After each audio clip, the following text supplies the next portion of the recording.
Hello everyone, Sheek here with another Transformers review, and today I will be reviewing the Transformers Legacy Evolution Devcon, a character, an obscure character from the original G1 cartoon in an episode, one episode where he was, an Autobot bounty hunter going after some Decepticons. And I know this isn't the first toy he's had, but it is the first toy exclusively for this character that isn't just a repaint. But I do believe it is a heavy retooling of Blur, the Studio Series 86 version. He is fairly simple to transform and all that. Like I said, because I think he is very similar to Blur, but whatever, very simple. This is his Evo Fusion thing. These are just his boosters or rockets, engines, whatever you want to call it, for his vehicle mode. Which, if you also put them the other way, you could say that those are the big old barrels, but when those are bigger than the main gun itself, it does seem a little dinky.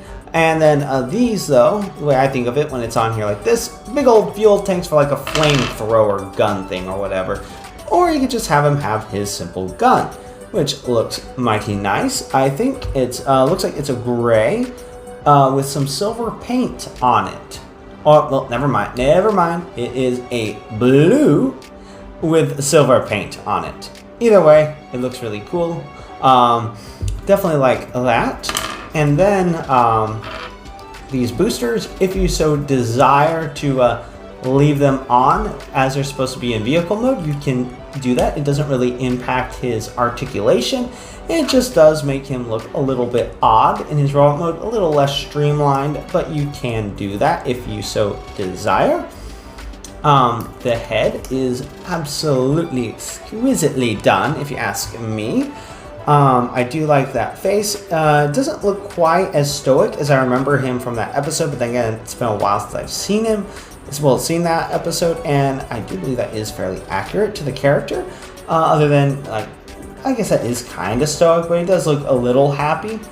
But definitely like that head sculpt, especially on the side. Oh man, yeah, that definitely looks really G1 post 1986 movie character design. Looks really cool. Or 86 movie, but obviously he was in the show, not in the movie, and there I go rambling a little bit. Anyway, the detail, love the detail, the nice red Autobot emblem, the silver on the chest, this, what looks almost like a furnace cover plate with the vents. It looks pretty cool. Red fins on his arms, and then of course he's just a lot of blue and some red that really pops. Definitely like that. And then nice silver on the upper arms, not shoulders and not elbows. Anyway, articulation of the head is on a, looks like a ball joint, a double ball joint, I'm assuming. You can look forward and back just a little bit, and then he gets a little bit wobbly. He can do a full 360. Shoulders can go out that far, arms can get a full 360. Definitely really stiff, definitely like this. And they actually use some pins on this guy.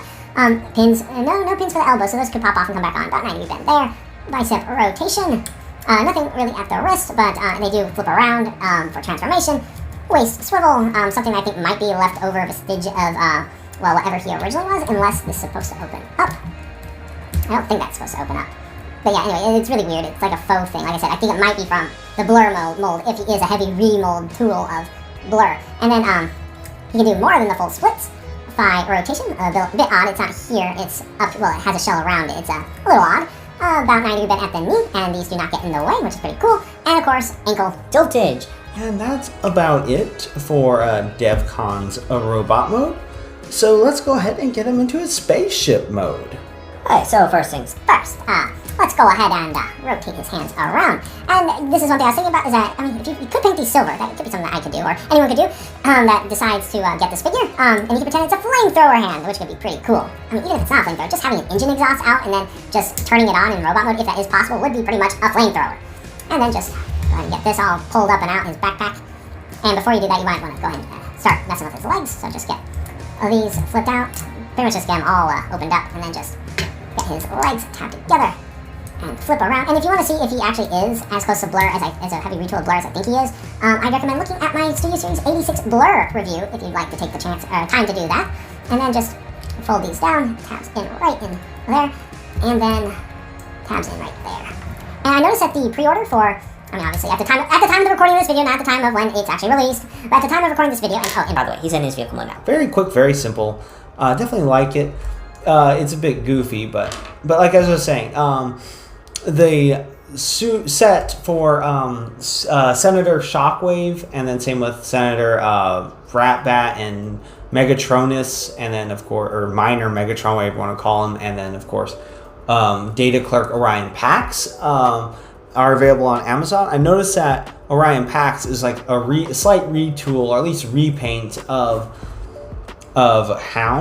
Siege Hound, and that Shockwave is a heavy retool, looks like, of one of the Seeker molds, and it honestly looks really silly, but I kind of wouldn't mind getting Senator Shockwave set, just because I think it'd be cool to have Shockwave and Senator Shockwave, and yeah, very tragic character, and if I ever get that set, I'll probably go more into detail about that.